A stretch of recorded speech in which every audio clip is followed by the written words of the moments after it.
تعویذ گنڈے یہ منع ہے، خصوصاً جو شرکیہ ہوتے ہیں. شرکیہ تعویذ اور تلسمی منتر پڑھتے ہوئے گرہ لگائے گئے دھاگے، علاج کی غرض سے پہنی گئی چیزیں، منکے، کوڑیاں، سیپیاں، دھات کے کڑے، اور اس نیت سے یہ سب پہننا کہ اس سے علاج ہوگا، یہ منع ہے.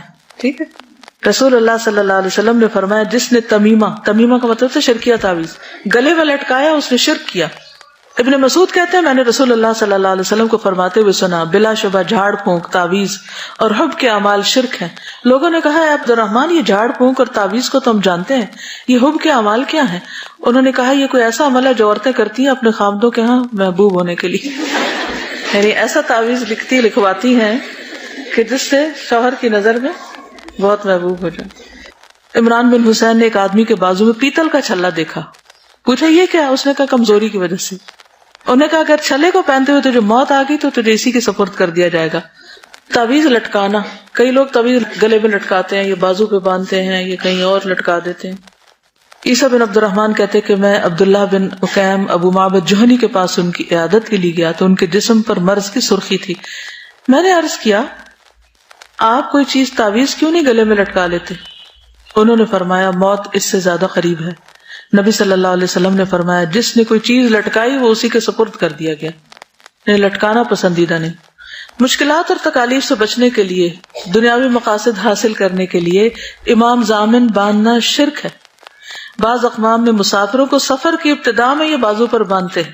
کوئی سفر پہ جا رہا ہو تو کہتے ہیں امام ضامن باندھ لو، جبکہ مسلمانوں کو ایسے مواقع کے لیے مسنون دعائیں سکھائی گئی. آتی ہیں سفر کی دعائیں.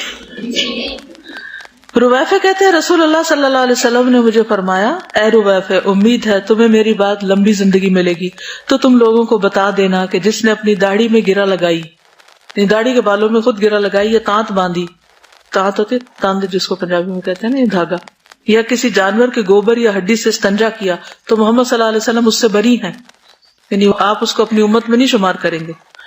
نبی صلی اللہ علیہ وسلم کی تعویذ پہننے والے شخص سے بیزاری.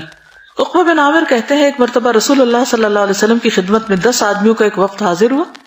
نبی صلی اللہ علیہ وسلم نے ان میں سے 9 آدمیوں کی بیعت کر لی اور ایک سے ہاتھ روک لیا. انہوں نے پوچھا یا رسول اللہ آپ نے 9 سے بیعت کی ہے اور اس شخص کو چھوڑ دیا؟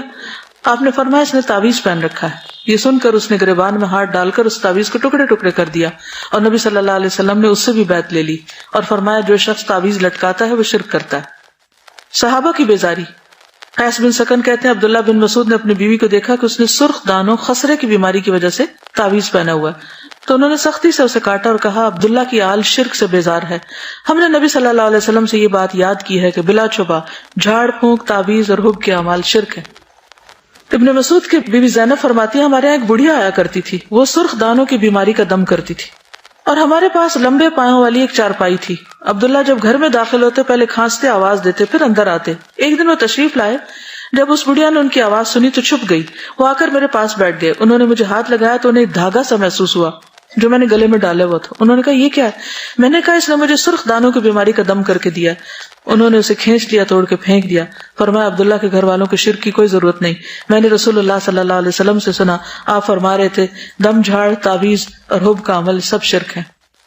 تو لٹکانے والے تعویذ درست نہیں. منتر. جابر بن عبداللہ سے روایت ہے کہ رسول اللہ صلی اللہ علیہ وسلم سے نشرہ کے بارے میں دریافت کیا گیا. فرمایا یہ شیطانی عمل ہے. نشرہ کیا ہوتا ہے؟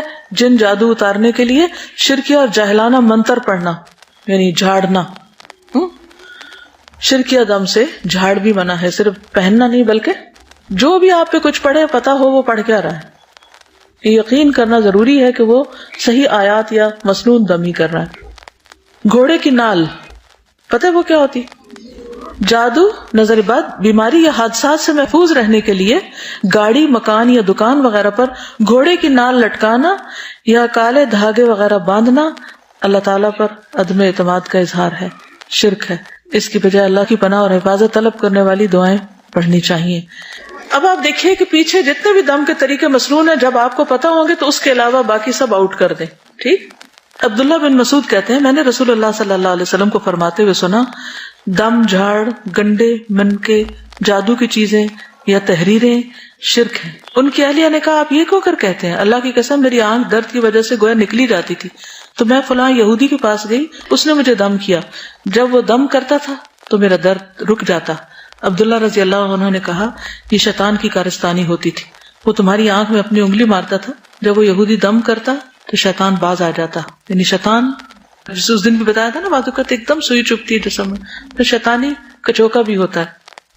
حالانکہ تمہیں یہی کچھ کہنا تھا جیسا کہ رسول اللہ صلی اللہ علیہ وسلم کہا کرتے تھے، اذهب البأس رب الناس واشف انت الشافی لا شفا الا شفاؤک اشف شفاء لا یغادر سقما. بس اتنا ہی کہہ دیتی، کسی کے پاس جانے کی کیا ضرورت تھی. پیدائشی پتھر، مختلف پتھروں کو اپنی تاریخ پیدائش سے منسوب کر کے انہیں بیماریوں کے علاج اور اچھے شگون کے طور پر انگوٹھی میں ڈال کر جڑوا کے پہننا بھی سنت سے ثابت نہیں. یہ چیزیں بھی، کیونکہ پتھر میں کیا رکھا ہے، یعنی کئی لوگ پتھروں کے مختلف ناموں کو ڈیٹ آف برتھ کے ساتھ میچ کرتے ہیں، اس سٹار کے ساتھ یہ پتھر میچ کرتے ہیں، منحوس ہے یہ، اس کے لیے ایسا اور ویسا، کچھ ستاروں کے ساتھ کرتے رہتے ہیں. تو یہ سب شرک کی قسمیں، شرک اصغر ہے. ربیہ کہتے ہیں کہ عمر رضی اللہ عنہ حجر اسود کے پاس آئے، اسے بوسہ دیا اور فرمایا میں خوب جانتا ہوں تو صرف ایک پتھر نہ کسی کو نقصان پہنچا سکتا ہے نہ نفع. تو اس سے کیا دلیل ملتی ہے کہ کوئی پتھر کسی کو نہ فائدہ دے سکتا ہے اور نہ نقصان. اگر میں نبی صلی اللہ علیہ وسلم کو تجھے بوسہ دیتے ہوئے نہ دیکھتا تو میں تمہیں کبھی بوسہ نہ دیتا. رسول اللہ صلی اللہ علیہ وسلم نے فرمایا جس نے برا شگون لیا یا اس کے لیے برا شگون لیا گیا، جس نے کہانت کی یا اس کے لیے کہانت دی گئی، جس نے جادو کیا یا اس کے لیے جادو کیا گیا، وہ ہم میں سے نہیں.